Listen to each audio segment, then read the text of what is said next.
This is DDS. From the DDS studios, we are your hosts, Blake Melton, Bradley Newberry, and from the man cave, you all know him and you love him. It's Matthew Two-Tone Blue Parker. Parker, what's up? Guys, football's here. It's our first preview of the year, and it is finally time to kick off.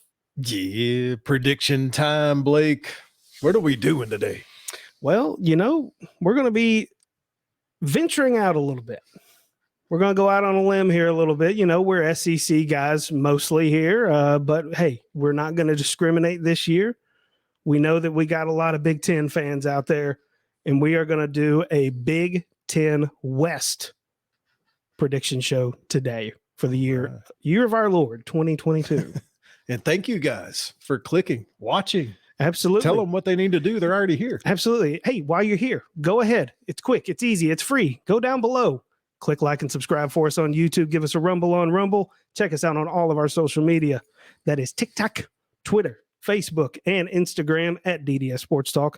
And you can check out all the audio versions of these podcasts on your favorite podcasting platform. Are you ready? I'm kind of a little giddy. I don't know. Guys, look, again, we're mostly SEC guys. We're not I wouldn't say we're experts on the Big Ten. I am really interested to hear what our take is on how this is going to go this year. Parker, what do you think? Me too. We haven't talked anything about this. For all I know, you guys have Northwestern winning the national championship. Don't give it away. No spoiler alerts. But maybe. But right? We will talk about Northwestern first. Last year, they finished the year 3-9. An abysmal 1-8 in conference play. Coach Pat Fitzgerald is back. And Parker, they're opening the season in Dublin, Ireland versus Nebraska in what could be considered a tone setter, a potential swing game here in the Big Ten West. Look, the Northwestern needs to go over. Their coach needs to get some Irish whiskey because this is going to be the highlight of their year. There's not a whole lot to say about them. They have a tackle named Peter Skoronsky that could be big time in the NFL. Other than that, it's a really good journalism school. Blake. So I have a little bit of a different take here, and there's going to be a theme permeating this West show from me. I have a little bit of an opinion about the other coach that's going to be on the field with that game. We're not going to go into it just yet. But what I do think is that particular team's downfall is going to start in Ireland. Oh, he's predicting Northwestern with a victory right here. I've got Northwestern taking this one and going and drinking some proper whiskey. I can see it, man. Let me give you my trends here. 2018, Northwestern won the West. 2019, 3-9. 2020, they won the West. Last year, 3-9. Parker. God, he sounds like a Jags fan talking like this. Time for Northwestern to rise up. What are we predicting right here? This team, look, I gave y'all my like. The first thing I said was what I liked about the team. That's not even my dislike. This team is so bad offensively. I'm talking outside the top 125 in their last 7 games. They didn't even score 14 points. And I don't see any reason for this to change. Every once in a while, just like you mentioned, every 20 years, Northwestern randomly does something in football. But let me just be frank. This is not the year. You're not every 20. over the last 4. I mean, when the moon is full. No, this isn't it. It's not happening. I'll go ahead and lay my prediction on Northwestern and jump out there and say they're going to be lucky to win 4 games. We're going 4-8. I am going way out there on a limb and saying, and it's crazy that when you hear this, you hear me talking right now, it's like I'm saying they're going to go 10-2. I'm going way out there on a limb and saying they're going 6-6. Whoa, he's got to go bowling. That's a big win. Look, I've got them better actually than last year's 3-9. I'm predicting Northwestern to go 5-7, but there's no way, as Parker mentioned, that they jump all the way up and win the West. No way. No, never. Never a Not chance. this year. We're moving on to Nebraska. Nebraska last year. Let's just call it what it is. It's disappointing. This whole tenureship of the coach that Blake wants to talk about has been horrible. A 15-9 overall record for Coach Scott Frost. No winning seasons, no bowl games. Blake, what do you want to say about this guy? So let me take you back. Let me see. What was it like 2017? Scott Frost was the hot name. Everybody wanted Scott Frost. We had Tennessee fans saying, why not go get Scott Frost? He was the darling. And I'm sitting here looking at this, and I don't see a freaking winning record yet. There's not. All right, let's start here. Let's start here with 18. in 2018, 4-8. 2019, 5-7. Ooh, he improved. Then he dropped back down 3-5 in 2020, 3-9 in 2021. Oof. I think that there's going to be a trend. I was fairly generous with some of their games, but I think there's a strong possibility that somewhere in this schedule, there could be a game that if he slips up and loses, It falls off the track. he gone. Okay. I think that they may be without a coach for half of the year. It's funny you say that because part of my thing was about Scott Frost. They were so happy when they got him. He was like their savior, right? Yeah. They were going to fire him this year, and he had to take a pay cut To stay. to stay. And you're right, never had a winning season. And this is going to be a fun one for us, y'all. They have a new transfer quarterback from Texas named Casey Thompson, and this kid can throw stuff that Adrian Martinez, if y'all remember how bad he was, this guy, Adrian Martinez, can't even dream about what Casey Thompson can do. It is a big-time transfer for them. And my big thing on them is I really believe in regression, positive and negative. They lost 7 of 8 games by a single score. Many of the analytic community point to their dead last ranking in special teams because of that. So they really need to get that figured out. Let me get you guys to circle a game on your calendar. This is where I think things could really, really get ugly in Nebraska. The Rutgers game in week 6. He loses that game. That's like losing to Vanderbilt. I'm saying he loses that game. He gone, and I've got him losing it. Oh, jeez. So, Jesus, my notes. I've read that there are a ton of transfers that came in, Parker. A ton.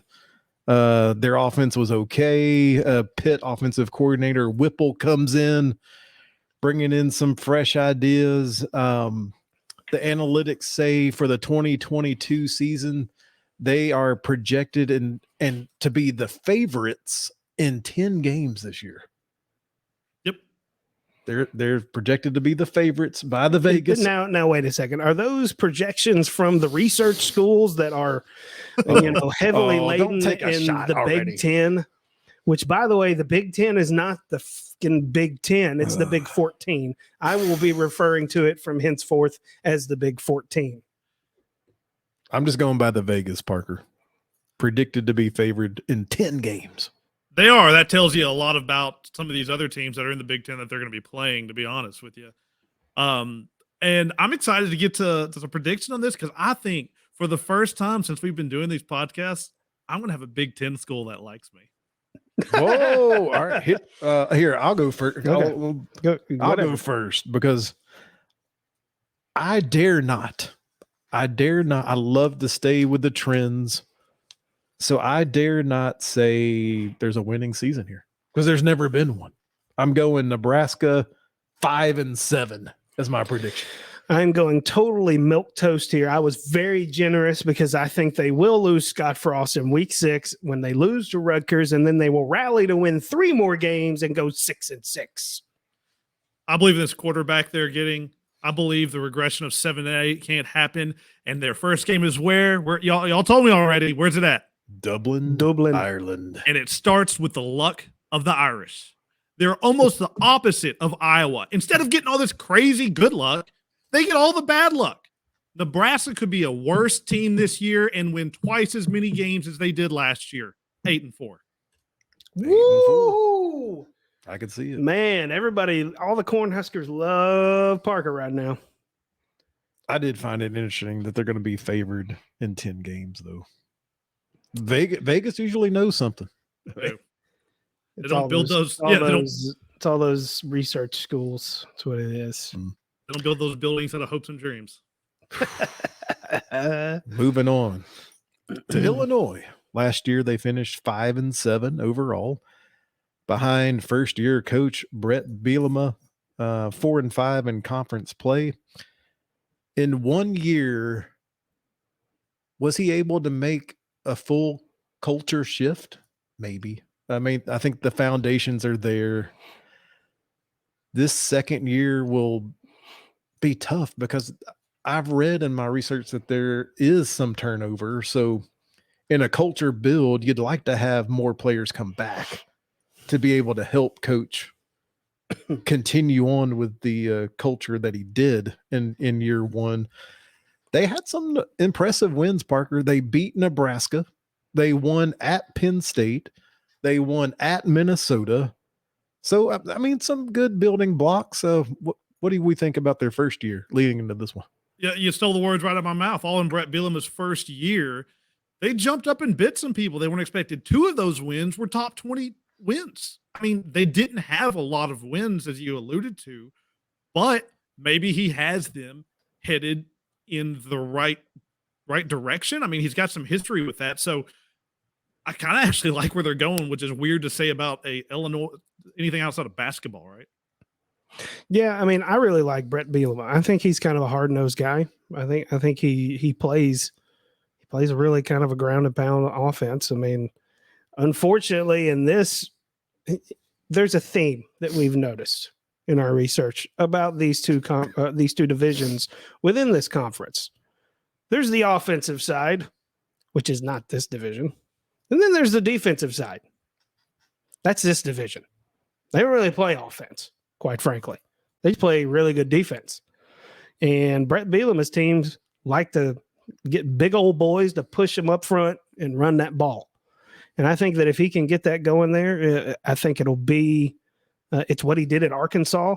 You know, I think he'll do that here. I think he'll make some noise, but unfortunately, I just don't know that he has a big enough draw at Illinois to be able to pull in the kind of talent that it's going to take to get over the hump with Illinois. And you talk about the offense not being good. It wasn't just not good. It was downright dreadful. Yeah. It was outside the top 125. Yep. I mean, that's awful. To address that, as Brad alluded to, they did bring in some transfers. The biggest one is their quarterback from Syracuse. And they also, which I think is underrated, brought in the offensive coordinator from UTSA, the Roadrunners. Remember that magical season that they had last year. So they are trying to upgrade, but God, you're doing it at a tough school. Yeah, tough place to try to win at. I've got last year they lost 4 games by 1 score. Yep.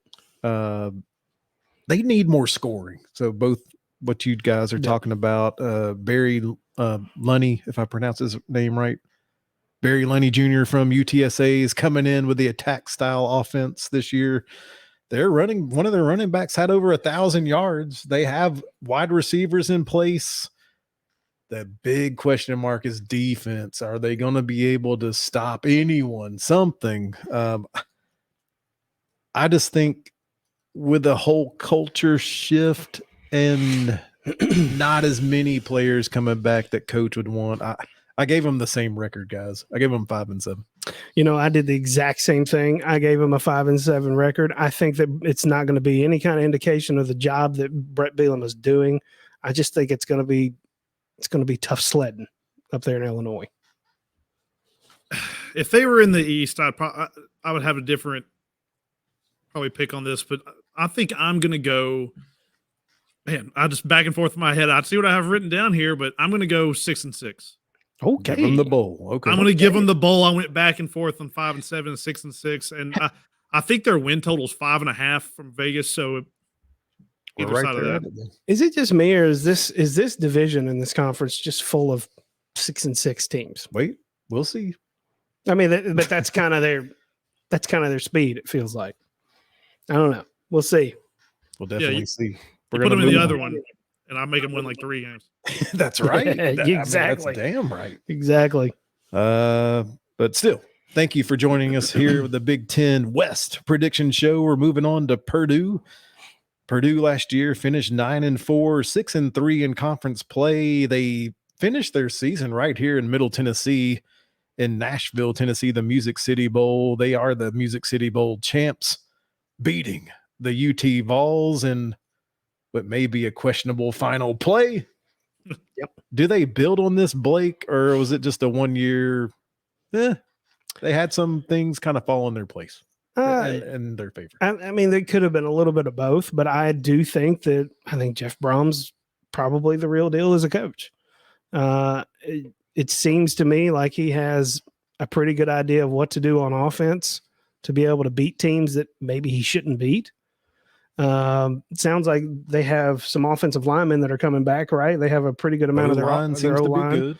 Yeah. So I mean that goes a long way in high level college football to be able to establish the run game and to be able to protect your quarterback. Because if I remember correctly, I don't think their quarterback was very mobile. Well, Parker probably has some info about old O'Connell. Yeah, and I think that we'll see. They might take a little bit of a step back this year, though. I actually want to jump a little bit about both of you said about coach there, and Brad, you mentioned it. Was it just everything come together for them? Right. Yeah. What, and the answer is yes. They had a better than expected offense. They had a better than expected defense. The ball bounced the right way. Everything went right for them, and they managed to win 8 games with everything perfectly.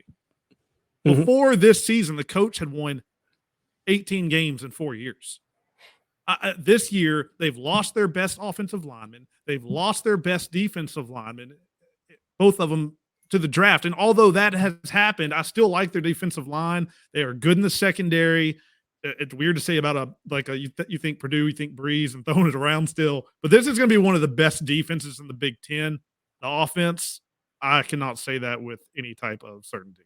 Yeah, so it's like was last year their ceiling? Is my question. Last year, maybe. I mean, it's hard to be better than 8-4 in the regular season, right? I mean, it's pretty damn good for Purdue. I think it is. That's what I'm saying. Yeah. For Purdue. I don't think it's the ceiling. I think it's the roof. I don't think they can get up there again. I mean, did you have any stats on returning quarterback Aiden O'Connell? Yeah, he's got the receiver back that had over 200 yards against UT in the bowl game. He just kept throwing it up to the moon, and he kept catching the ball. Yeah. I was so turned off by that last play that I have a little bias about hating this team. Yeah, in case y'all don't know, two of us are Tennessee fans, so it's not even that I'm a Tennessee fan. It's just the call. I'm just sitting there. I remember watching it, thinking, going off on a tangent, but be like, "Oh, that's going to be overturned. That's not a big deal." Well, Blake had his numbers up there. It was almost 72% passing, right? Yeah, and his TDs to INTs are 28-11, 158.5 rating. I mean, I say this is a plus quarterback, and it's an important piece to have in college football. I feel like Purdue's at least got that. Right. I mean, he threw 2 touchdowns in every game for the last 6 games. So yeah, okay. It's going on the right side of it. He's the only guy outside of Drew Brees to throw for over 500 yards in multiple games. Okay. That's a stat. Yeah. I wrote down also that Jeff Brom and company, they get a break in scheduling this year by missing Ohio State, Michigan, and Michigan State. They don't have to play any of the 3 of those this year. So little scheduling love. Can they get any run game going is my big question mark for this squad. I think they'll be just fine passing. You'll have to, again, limit the turnovers. We'll see what happens. I got Purdue regressing, Parker. I got them at 6-6. You mentioned the schedule. Good thing about this team is the schedule. They play one team with the top 30 offense all year. Yep. And they could start off 3-1 and maybe 4-0. Yep. And I have them going 7-5. Exactly. Yep, I It got them just gets starting real off hard. Yep, I got them starting off 4-0 and then going 7-5 as well. Yep, we're about all on the same page there. Next team is we're going to go to Wisconsin. The Wisconsin Badgers finished 9-4, 6-3 in conference play as well, just like Purdue. They finished the season ranked number 4 in overall college defense. They have their running back Braylon Allen coming back. But Parker, do you like the inconsistency, the big question mark of Graham Mertz at quarterback? I hate talking about this team in both basketball or football because Graham Mertz is one of the worst highly touted quarterbacks in America. He has thrown 5 touchdowns to 13 picks when he plays against teams with winning records. He sucks. The only thing that this team has going for them is their defense. I can jump on that in a minute, but Graham Mertz, no, it's just not. He's not the answer. I mean, it feels like the prototypical Wisconsin/Iowa quarterback. Couldn't agree more. I really don't have much to say about Wisconsin because I, like you, Parker, am just tired of hearing about them. I get tired of seeing their highlights, and I don't know. It's just dumb. But just look real quickly there. What do you see about his TD to interception ratio? You see it? Yeah, it's almost 1-1. It's actually That's worse horrible. than 1-1. 10 to 11. And again, it's 5-13 when he's playing against teams with a winning record. Yeah, so not taking care of the ball, that is one way to not be a big-time team, even in the Big 14. I am going to kick us off here, and I've got him going 8-5. Listen, the defense is amazing, and they could be elite again. They allowed opponents without a first down or a touchdown on 46% of drives. No first downs or touchdowns. That's the best in major college football. Nobody else is close. The downside, they lost 73% of the starters on defense. But a lot of people think that that's more of a scheme thing and not a player thing. So expect them to regress, yes, but for that defense to still be very good. I've got them getting to 7 wins based on defense alone and losing 5 because of Graham Mertz. Yeah.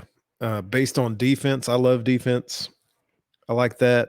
Based on scheduling, let's just call it what it is. They're on the easier side here, right? They're in the Big Ten West. Yeah, they're definitely benefiting from that. For this team to take the next step and actually win the West, they're going to have to be way more consistent at quarterback. I can't predict them to win the West, but I'll give them 8-4. Number 2 in the West for my prediction show. Yep. Did I say 8-5? I think I did. 8 You meant 8-4. 8-4. Yeah. I can't do math. Minnesota Golden Gophers, you're up next. This is the 3rd straight team that finished 9-4 and 6-3 in conference play, led by Coach PJ Fleck. They're coming off a bowl win in the Guaranteed Rate Bowl versus West Virginia. They get Why does that make me laugh? They get a running back. By the way, it was 18-6. What a game. Hey, it's a victory. They get a running back, Muhammad. I'm going to butcher this name. What is it? Ibrahim. Gets him back from a torn Achilles. There could have been a little bit of turnover here, but it feels like that this team, after reading, as crazy as that, they may be one of the more stable with pieces in the Big Ten West. You mentioned them getting their running back back. Last year, they had 46 rush attempts per game. Outside of the service academies, which that's all they do, that was number 1. I don't even think they were particularly good. They were like 4 yards a rush, right? No, they sucked at it. The O-line will even be worse this year. They need to throw the freaking ball. 46 rush attempts per game is outrageous, and that's without your big guy. Imagine what they want to try to do this year. I mean, it's egregious if they do that. They're going to run the ball and they're going to play defense. You know, they've kind of been that team that's been the proverbial piss in the Cheerios. Well, they're in the right division to do Not exactly. Big Ten West. They can sneak up on some folks in this division. I feel like I see this for every team. Their defense was good last year. We're in the defensive division. We are, but guess what, though? There's 11 starters, right? 8 of them are going away. Yeah. You know, however, their schedule is cake when it comes to offenses because they're in this division. They play so many very tough defenses, but they only are projected to play 3 top 30 offenses all year long. I've broken record here. I'll throw out my prediction on Minnesota, but you guys just take a wild guess. It's going to be 7-5. I am picking them to win the Big Ten West at 9-3. That's my Big Ten West winner, the Minnesota Golden Gophers. Well, I think they're going to piss in some folks' Cheerios this year again, but I don't know about 9-3. I'm going 8-4. Well, you're right there with me. It's just one extra game. I know it's not Minnesota. You are headed to the championship game against a team that you'll have to stay tuned for the Big Ten East. Iowa's our last team here in the West last year. They finished 10-4, 7-2 in conference play, and Parker was having to hail the champions, Iowa.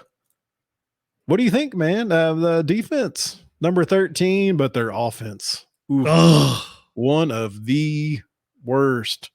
I mean, in real conference football. Yeah, play. like embarrassingly bad, right? Let me jump. This one might be all over the place on this because their offense was so bad, and I'm here to tell you it might be worse. This defense, though, is something to behold. It really is. They gave Iowa's offense the second best starting field position in all of college football. And they were still one of the worst offenses in the entire league. So the chances of that happening again is next to nothing, right? So if you had the second best starting position, you would assume you'd do better than you did. Their luck last year, I said this every podcast, it was historic, and it did run out. In their last 6 games, they averaged a massive 13 points per game. Iowa's offense was outside the top 115 last year. That 13 points I referenced, that is with giving them, again, the second best starting position the entire time. So here's this. The problem is, even if the offense is better, it's going to be worse. They are going to face 9 top 50 defenses this year. Yeah. It's going to be tough.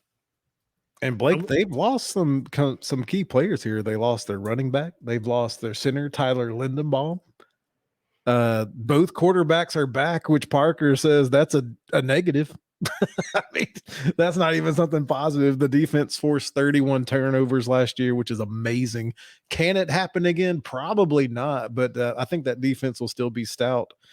You and I talked about when we were looking at this, they could be 4-0 heading into the Michigan game, which was the exact same scenario Iowa was in last year.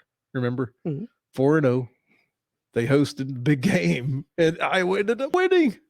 Can it happen again? I've got them winning that game. Whoa. Parker, do you think they start 5-0? I don't. No. Whoa. No, I don't. Oh, boy. How many times did we hear that last year? I was the only one that predicted Iowa to win that game last year, that 5th one. It's down to there's one reason that they keep winning these games. There's only one thing that's common. They have the longest tenured coach in the country, in Kirk Ferentz, and this guy's just a winner. I mean, he just takes these Spencer Petras. Like, what's he doing any other team? You know, they're not winning any games. So hats off to the coach. I mean, you can't argue against winning. It almost kind of, if I'm comparing to the NFL, it's like a Vrabel type guy. I just don't think this guy's going to lose. Yeah, I agree. All that, stole all my thunder, but I guess I'll go ahead and kick it off. I have Iowa winning this division at 9-3. Nice. I've got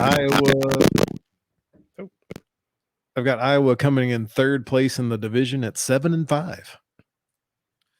Since 2015, they have 117 interceptions. That's the most in college football. It can't keep happening. But still, Or will it?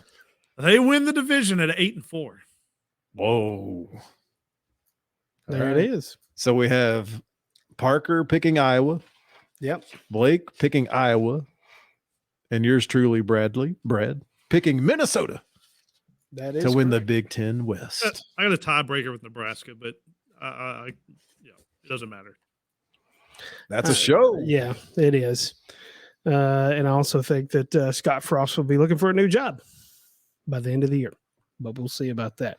All right. But guys, thanks for joining us. This was our 2022 Big 10/Big 14 West prediction show. Branching out here, learning something new, doing a little research. Tell us what you think about it, our predictions down in the comments down below. But while you're here, again, go ahead and hit that like and subscribe button on the way out. Give us a rumble on Rumble.